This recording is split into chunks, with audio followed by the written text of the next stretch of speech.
আমি এখন আছি আসমিতা গোপীনাথ বাড়ি মন্দিরে। আপনারা দেখতেছেন পুরাতন আমলের কতগুলি মন্দির। আমি যতটুকু শুনেছি এই মন্দিরগুলো সম্রাট আকবরের আমলে স্থাপিত হয়েছিল। এখন সেগুলো ঠিকই আছে। আপনারা দেখতে পাচ্ছেন মন্দিরের প্রাচীন কারুকাজ আমার কাছে দেখতে ভালো লাগে। দেখতে পাচ্ছেন কি সুন্দর কারুকাজ। এখানে প্রতি বছর কীর্তন হয়, কীর্তনের আসর এটা আপনারা দেখতে পাচ্ছেন। এই যে এখানে কীর্তন হয়, কীর্তনের আসর। এই যে একটা গেট, এটা সচরাচর খুলে না, কীর্তনের সময় এবং রথের সময় খুলে। যে মন্দির, মূল মন্দিরের কাছে আপনারা দেখতে পাচ্ছেন, এটা হলো এই যে মূল মন্দির। প্রাচীনকালের নির্মিতই, তারপর আবার নতুন করে সংস্কার করা হয়েছে যাতে ঠিক থাকে। এর ভিতরে আছে রাধাকৃষ্ণ ঠাকুর।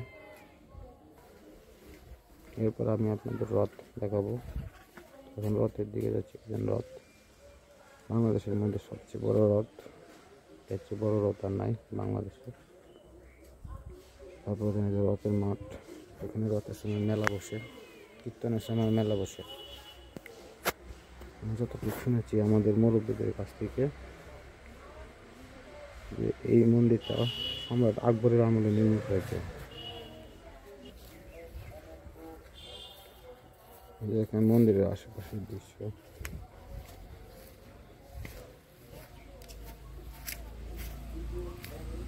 আমি এখন যাবো মিতা পুকুর নামে একটি পুকুর আছে এটা দেখার জন্য। এখানে আশেপাশের দৃশ্য, মন্দির দূর থেকে মন্দিরগুলি আমার কাছে খুব সুন্দর লাগে। কিছুদিন পরে কীর্তন এখানে কাজ হবে, সেই জন্য আপনারা বাস দেখতে পাচ্ছেন। মিতা পুকুর, গোপীনাথ বাড়িতে দুইটা পুকুর আছে, তুলা মিতা পুকুর।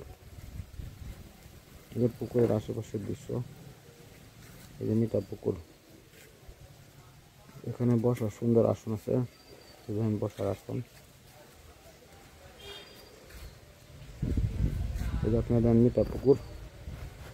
এই যে পুকুরের পাশে ওই পাশে বাড়িগুলো দেখা যায়, ওই বাড়িগুলো হচ্ছে যাদের জায়গা জমি নাই তারা এখানে থাকে, মন্দিরের কাজ টাজ করে। এই যে দেখেন দূরে পুকুর দেখতে পাচ্ছেন।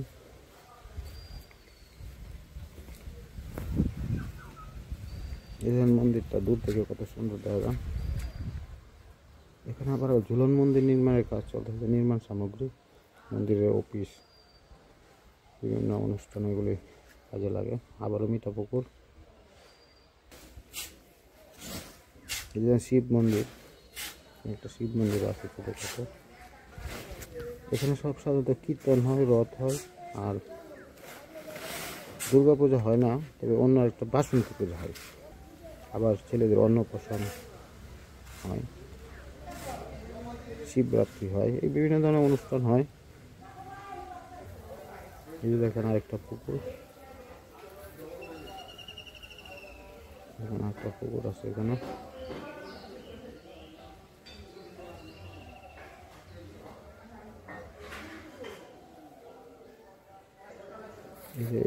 এই যে আরেকটা মন্দির আছে এখানে দেখতে পাচ্ছেন। এই যে হলো মূল গেট।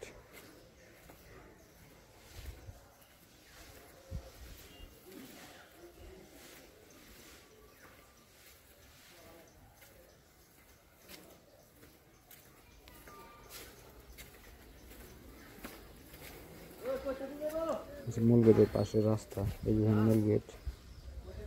আপনারা যারা ভালোবাসেন এই ধর্মীয় স্থানগুলো এখানে ঘুরতে আসতে পারেন। রথ, কীর্তন,